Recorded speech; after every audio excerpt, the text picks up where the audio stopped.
Hey, footy fans, time for a bit more footy fun with Footy Fin and Rugby League Pacific Championships round two. I want to run over the Kangaroos up against the Kiwis this afternoon from Christchurch in New Zealand. Interesting timing of this matchup, but I think they've put it this way to avoid the All Blacks game. They took on Japan yesterday evening in Japan and won quite easily, by the way. So I think it might be a 6 p.m. kickoff local time. Here in Queensland, it's apparently 3 p.m.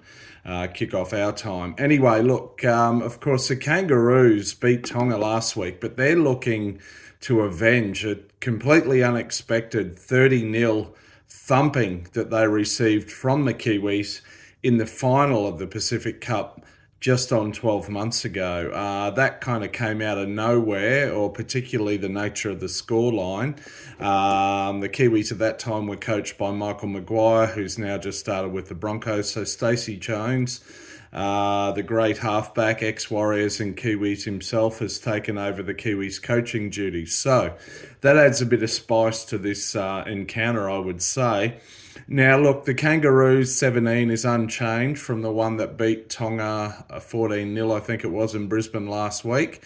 So I won't run over them today. You can see my video from last week if you want to look at their squad in more depth. So let's run over the Kiwis. They've got a pretty strong team, mix of youth and experience as well. So starting at the back, young Keno Kinney is fullback. He's a 20-year-old who plays for the Titans. Burst onto the NRL scene this year, where he kind of filled in place of, I guess, AJ Brimson and young Jaden Campbell, but he made that number one Titans jersey his own. On the wings, Jermaine Asako from the Dolphins and Will Warbrick from the Melbourne Storm. He's making his debut for the Kiwis. Of course, he's played for New Zealand before. He played rugby sevens at the Olympics, and I believe he was chosen in the New Zealand national Aussie rules team as a younger man too. So interesting. Now in the centres, we've got Matthew Timoko, relatively young man, and Peter Hiku, relatively seasoned campaigner. I believe they're with the Raiders and the Warriors, respectively. Mix of youth and experience there. In the halves, of course, we've said that Sean Johnson, the legend, was called out of retirement. He played his last NRL game for the Wars in their last gasp win on the last play of the game over the Sharks in round 27, and then retired. Stacey Jones has called him out of retirement to put on the black and white number 7. At 5'8", bit of an interesting one here, Chansey Nickel-Clockstad. Of course, he's better known as a fullback, previously with the Raiders and now with the Warriors for a couple of years. So that's a bit of an interesting one for me. Of course, Johnson and Clockstad have played together for a number of years, several at least, at the Warriors. In the forward pack, I'm going to start at the back of the scrum. Joseph Tapene at lock from the Raiders. Isaiah Papali'i and Scott Sorensen in the second row. That's an experienced second row. And up in the front row, Captain James Fisher-Harris, ex-Panther now, 4-time premiership winner. He's going to be joining the Warriors next year. Griffin Neame is the other prop, the young man who plays for the Cowboys, originally from Greymouth in the South Island. And then at hooker, Phoenix Crossland from the Knights. Now, I must admit, I never knew Phoenix Crossland was a New Zealander prior to the past fortnight, so I've learnt something there. On the interchange bench, the ubiquitous Cody Nikorima. He seems to pop up everywhere, this man. Been around a long time, handy utility player. And then 3 forwards. Now, Fahu White, who's only, is he about 21, 22? From the Roosters, Murata Niokore and Jordan Ricky.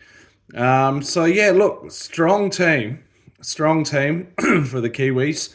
A couple of things I would say. Be interesting to see how young 20-year-old Keno Kinney goes at fullback, whether or not the occasion gets to him.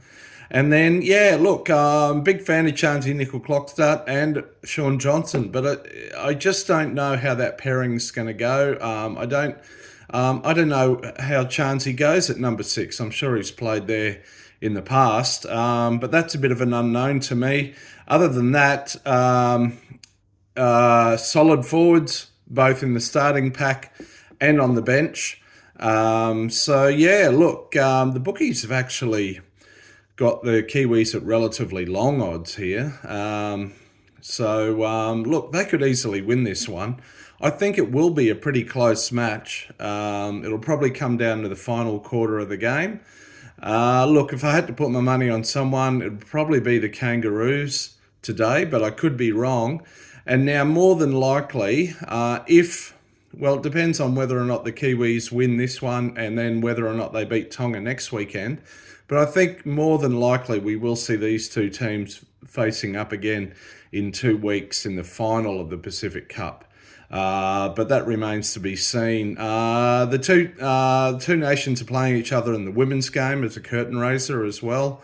Last night, the Fijian men beat the Cook Islands men fairly easily. I'm sorry I don't have the result of last night's women's game in front of me. Anyway, it's exciting times. This should be a good contest. So bring it on. Till next time, you might catch me out around the left edge. See ya.